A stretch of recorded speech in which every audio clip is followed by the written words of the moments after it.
હેરોઝ હાઈસ્કૂલની YouTube ચેનલમાં આપ સૌનું સ્વાગત છે। વિષય સામાજિક વિજ્ઞાન ધોરણ 9 પાઠ 8 ભારતના રાજ્ય બંધારણનું ઘડતર અને લક્ષણો। આમુખના આધાર સ્તંભો। ભારતીય બંધારણના આમુખમાં વ્યક્ત થયેલા આધારરૂપ શબ્દો જેવા કે અમે ભારતના લોકો, સાર્વભૌમ, સમાજવાદી, બિનસાંપ્રદાયિક, લોકશાહી, પ્રજાસત્તાક, બંધુતા, ન્યાય, સમાનતા, સ્વાતંત્ર્ય, રાષ્ટ્રીય એકતા અને અખંડિતતા વગેરે છે। આ બધા જ શબ્દો આપણે આગળના વિડીયોમાં એનો અભ્યાસ આપણે કરી ચૂક્યા છીએ। સૌપ્રથમ આમુખના આધારસ્તંભની જો વાત કરવામાં આવે તો આધારસ્તંભ એટલે કે જેનો ટેકો આપવામાં આવે એને એટલે કે આમુખ જે છે જેની આપણે મહત્ત્વને બધું સમજી ગયા આગળના વિડીયોમાં। તો આમુખ છે એ કોના ઉપર ટકી રહ્યું છે અને એના જે આધારસ્તંભો છે કે જે એને ટકાવી રાખે છે એનો આપણે અભ્યાસ કરવાનો છે। તો ભારતીય બંધારણની અંદર જે આમુખ છે એમાં વ્યક્ત થયેલા આધારરૂપ શબ્દો જેનો આપણે અભ્યાસ કરી ગયા છીએ, જેનામાં અમે ભારતના લોકો જે આમુખની શરૂઆતમાં જ વાત કરેલી હતી, સાર્વભૌમ એટલે કે કોઈની પણ સત્તા ચાલતી નથી, બીજા કોઈ પણ દેશ છે એ ભારત પર રાજ નથી કરતા, ભારત દેશ છે એ સ્વતંત્ર છે, સમાજવાદી દેશ એટલે કે સમાજને પ્રાધાન્ય આપે છે, બિનસાંપ્રદાયિક એટલે કે ભારત છે એ કોઈ પણ ધર્મને મહત્ત્વ આપતું નથી, ભારતની અંદર બધા ધર્મ બધા સંપ્રદાય એક સરખા એક સમાન હક ભોગવે છે, લોકશાહી એટલે કે લોકો દ્વારા, લોકોથી અને લોકો વડે ચાલતું શાસન, પ્રજાસત્તાક એટલે કે પ્રજા દ્વારા સત્તા કરવામાં આવે જેને કહેવામાં આવે છે, બંધુતા એટલે કે ભાઈચારો કે ભારતના લોકોની અંદર ભાઈચારાની ભાવના પણ આપણને જોવા મળે છે, ન્યાય તો ભારતની અંદર જે ન્યાય વ્યવસ્થા છે એ સ્વતંત્ર છે, એના ઉપર કોઈનો કંટ્રોલ નથી, જેનામાં બધા જ વર્ગના લોકોને સમાન ન્યાય મળે એવી વ્યવસ્થા કરવામાં આવી છે અને બધાને સમાન હક આપવામાં આવ્યા છે। સ્વાતંત્ર્ય તો ભારતની અંદર બધા લોકોને સ્વાતંત્ર્યનો મૂળભૂત હક આપવામાં આવ્યો છે, તે પોતાની રીતે મુક્ત રીતે હરીફરી શકે છે। રાષ્ટ્રીય એકતા એટલે કે ભારતના લોકોમાં દેશની અંદર જે એકતા જોવા મળે છે, ભાઈચારો જોવા મળે છે, અને અખંડિતતા એટલે કે ભારતને કોઈ પણ તોડી શકતો નથી, તે એક અખંડ રાષ્ટ્ર દેશ છે, જે પૈકી મુખ્યત્વે નીચે દર્શાવેલા 3 આધારભૂત સ્તંભો વિશે આપણે વિગતે અભ્યાસ કરશું। હવે આમુખના જે મૂળભૂત શબ્દો જેનો આપણે આગળ અભ્યાસ કર્યો, હવેના આ વિડીયોમાં આમુખના જે આધાર મૂળભૂત 3 સ્તંભો છે એની અહીંયા વાત કરવામાં આવી છે। તો એનું આપણે ધ્યાન રાખવાનું છે કે આમુખના આધાર સ્તંભો કેટલા છે, તો 3 એના આધાર સ્તંભો છે। તો સૌથી પહેલો છે લોકશાહી,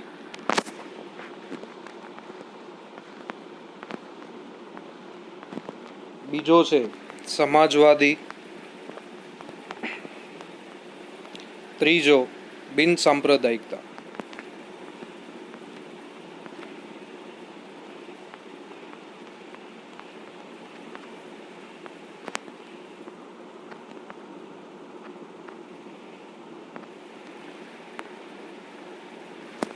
લોકશાહી તો ભારતના બંધારણમાં ભારતના લોકોને આખરી સાર્વભૌમ સત્તા આપવામાં આવી છે।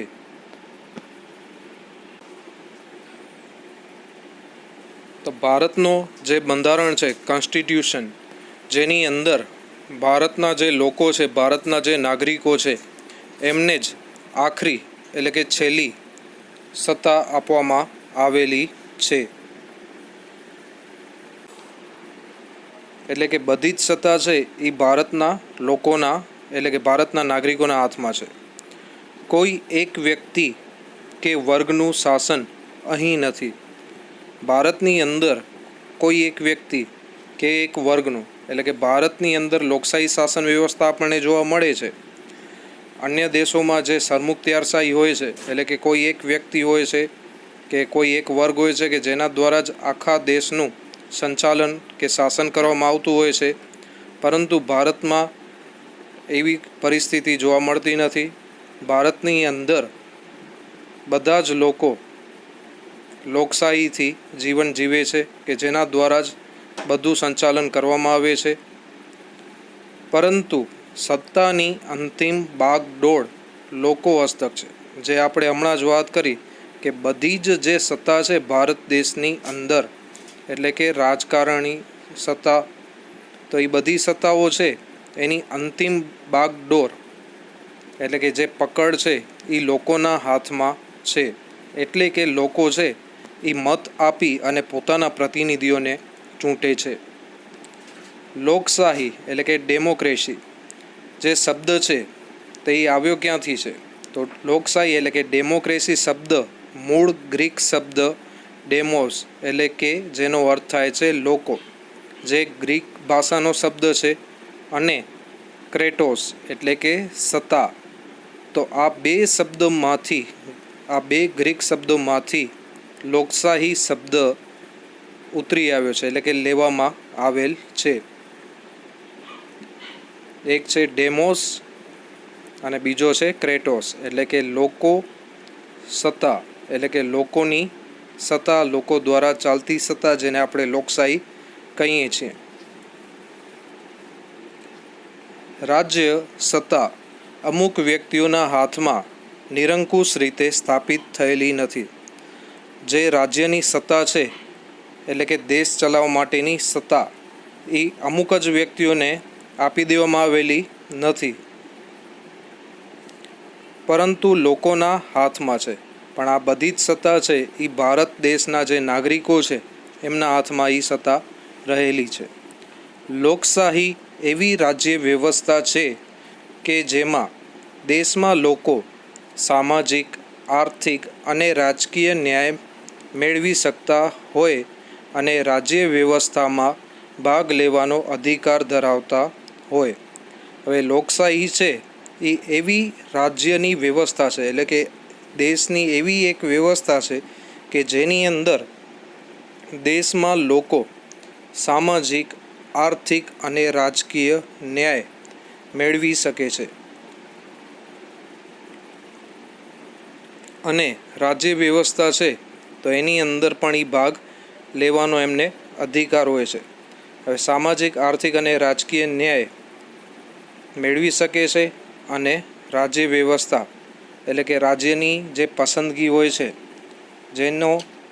જેનો ભાગ છે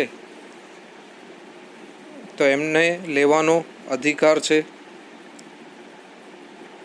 ભારતના બંધારણમાં સાર્વત્રિક પુખ્ત વય મતાધિકાર, હવે પુખ્ત વય એટલે કે 18+ એટલે કે 18 વર્ષથી ઉપરના લોકો, જેની અંદર પુરુષો, સ્ત્રીઓ બધા આવી જાય છે, તેમને મત અધિકાર એટલે કે ભારત દેશના જે નાગરિકો છે તેઓ 18 વર્ષના થાય છે ત્યારે એમને એક અધિકાર મળે છે, મત આપવાનો અધિકાર. જેનામાં પુરુષો હોય, સ્ત્રીઓ હોય, શિક્ષિત વર્ગ હોય, અશિક્ષિત વર્ગ હોય, ગરીબ હોય, પૈસાદાર વર્ગ હોય, બધા જ પ્રકારના લોકોને મત આપવાનો અધિકાર આપવામાં આવે છે. મતદારોએ ચૂંટેલ પોતાના પ્રતિનિધિઓ દ્વારા રચાતી સંસદ, લોકસભા ને કારોબારી પ્રધાનમંડળ અને વહીવટી તંત્રને જવાબદાર હોય છે.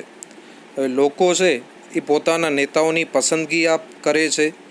તો મત આપીને, એટલે કે જે આપણે ચૂંટણીમાં જોતા હોઈએ છીએ કે લોકો મતદાન કરે છે, જેની અંદર જેમને વધારે મત મળે છે અને જેનો વિજય થાય છે, તો એવા જે લોકો હોય છે, એટલે કે એવા જે પ્રતિનિધિઓ હોય છે, તો એના દ્વારા એક સંસદની, એટલે કે લોકસભાની પસંદગી થાય છે કે જેની અંદર જેમને વધારે મત મળશે તો તેઓ સંસદમાં આગળ જાય છે. કારોબારી, એટલે કે પ્રધાનમંડળ અને વહીવટી તંત્ર. કારોબારી, જેની અંદર પ્રધાનમંડળ અને વહીવટી તંત્ર હોય છે, જેની અંદર શિક્ષણ મંત્રી, રક્ષા મંત્રી વગેરે જે અલગ અલગ હોદ્દાઓ, અલગ અલગ જે વિભાગો હોય છે, તો એની કામગીરી, એની જવાબદારી એમને આપવામાં આવતી હોય છે. કારોબારીને અબાધિત સત્તા નથી. કારોબારી છે એને અબાધિત, એટલે કે અનિયંત્રિત સત્તા એમના પાસે નથી. એટલે કે એક વખત તેઓ જે હોદ્દા ઉપર આવી જાય છે તો એમના પાસે જે સત્તા હોય છે એ અનિયંત્રિત હોતી નથી, એટલે કે મર્યાદિત સત્તા હોય છે કે જે મન ફાવે એવી રીતે વર્તન કરી શકતા નથી. એટલે કે એમના પાસે જે સત્તા હોય છે એ મર્યાદિત સત્તાઓ હોય છે. જે કારોબારી છે તો એની રચના કઈ રીતે થશે?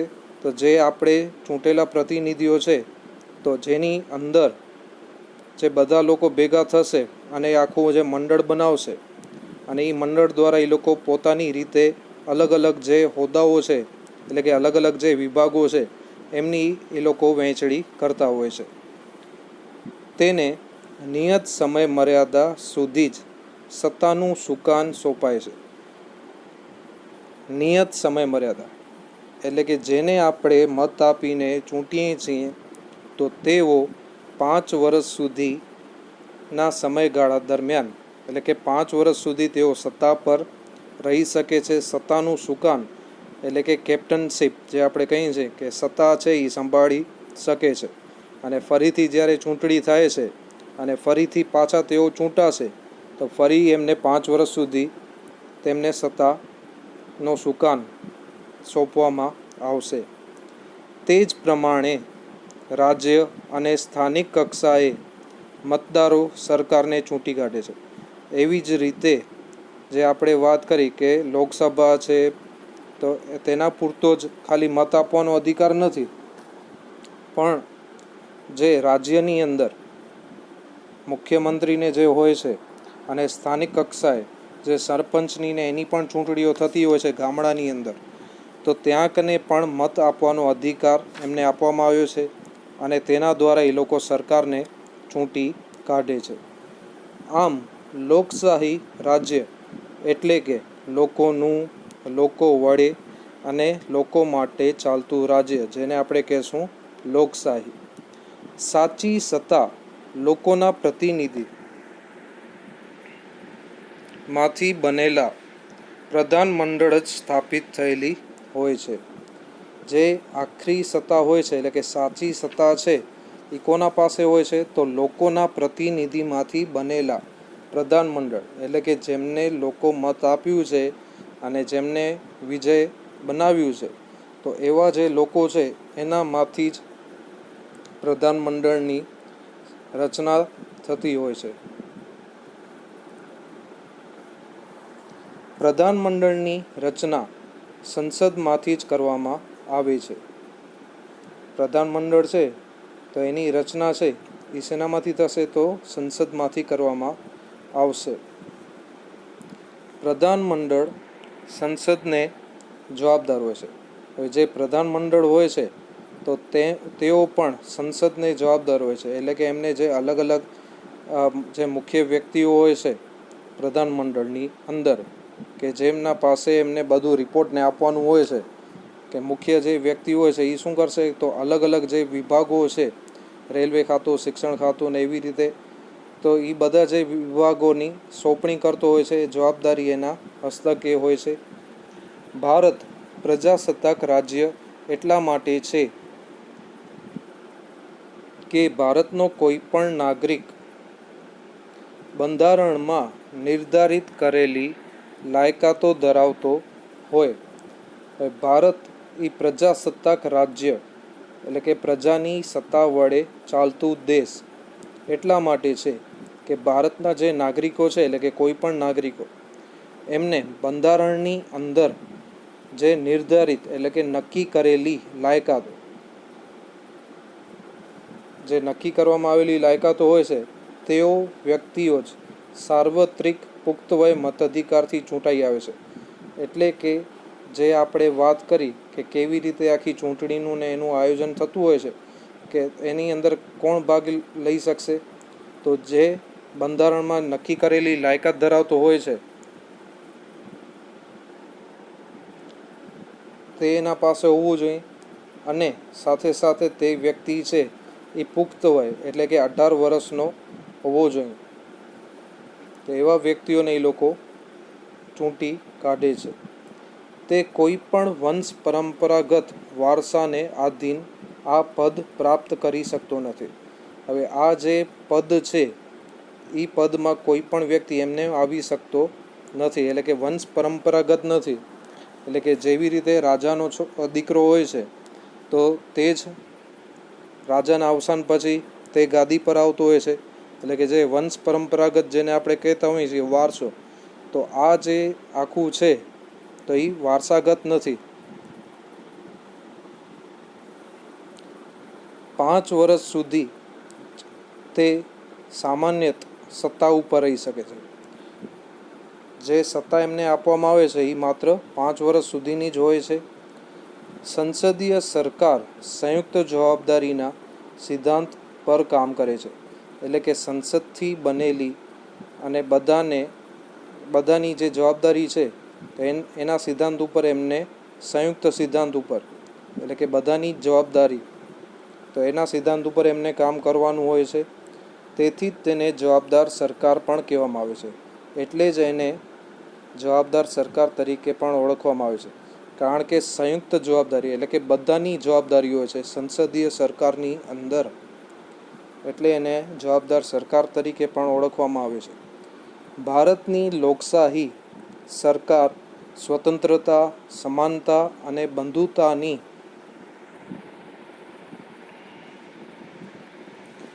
ભાવનાઓને સ્વીકારે છે.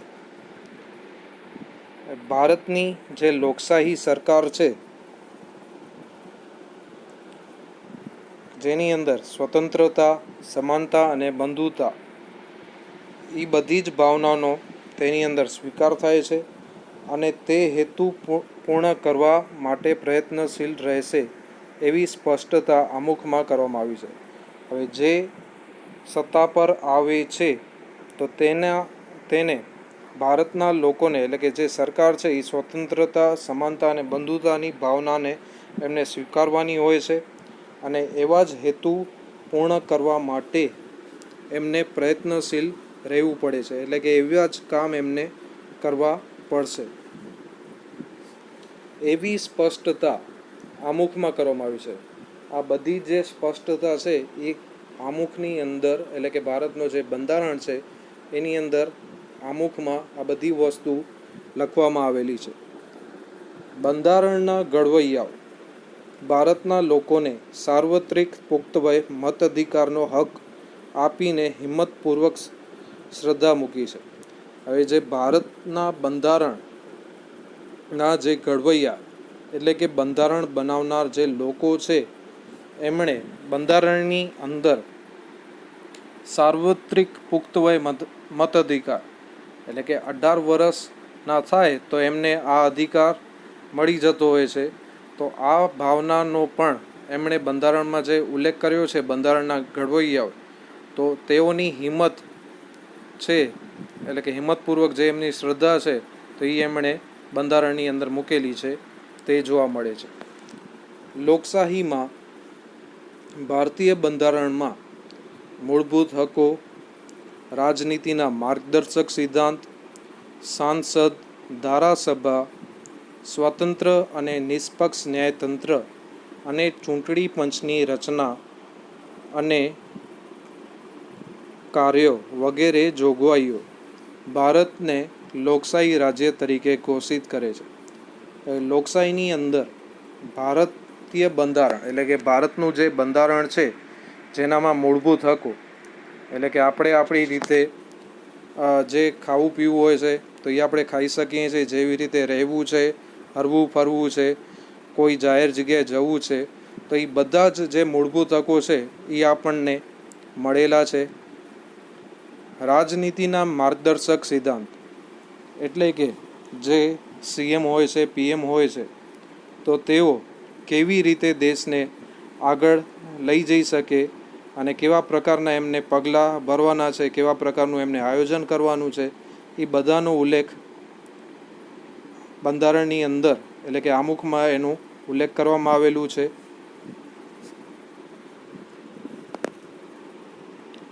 સાંસદ, ધારાસભા, સ્વતંત્ર અને નિષ્પક્ષ ન્યાયતંત્ર.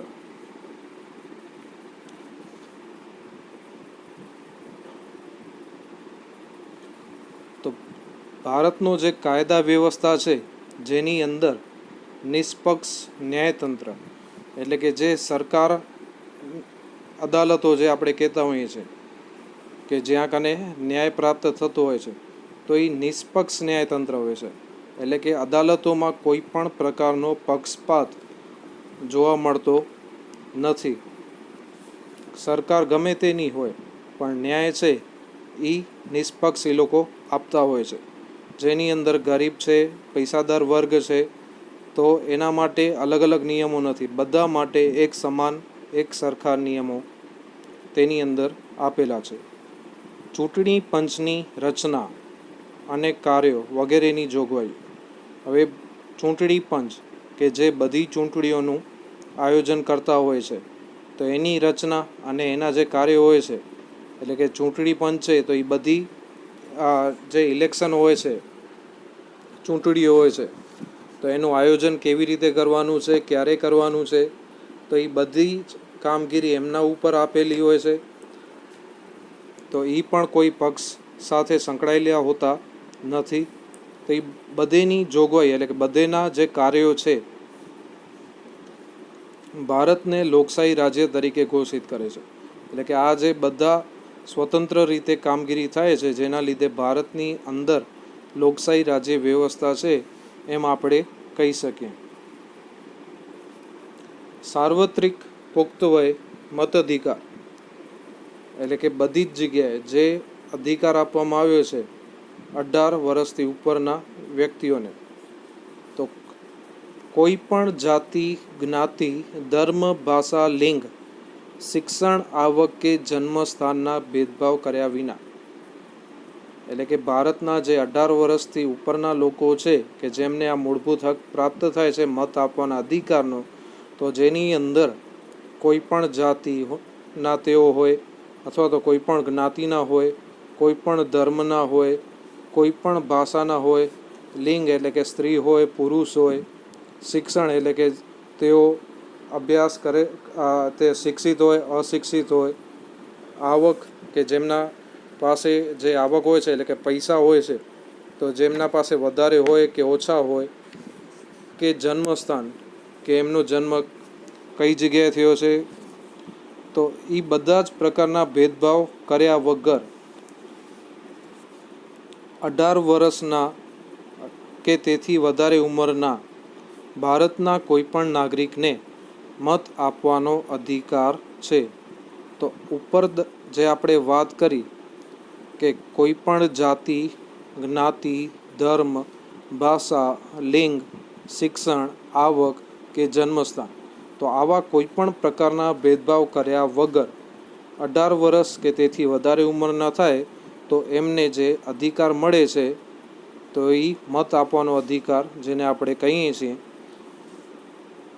તો આ અધિકાર એમને મળી જતો હોય છે ભારતના નાગરિકોને. જો કે મતદાર યાદીમાં નાગરિકના નામની નોંધણી આવશ્યક છે.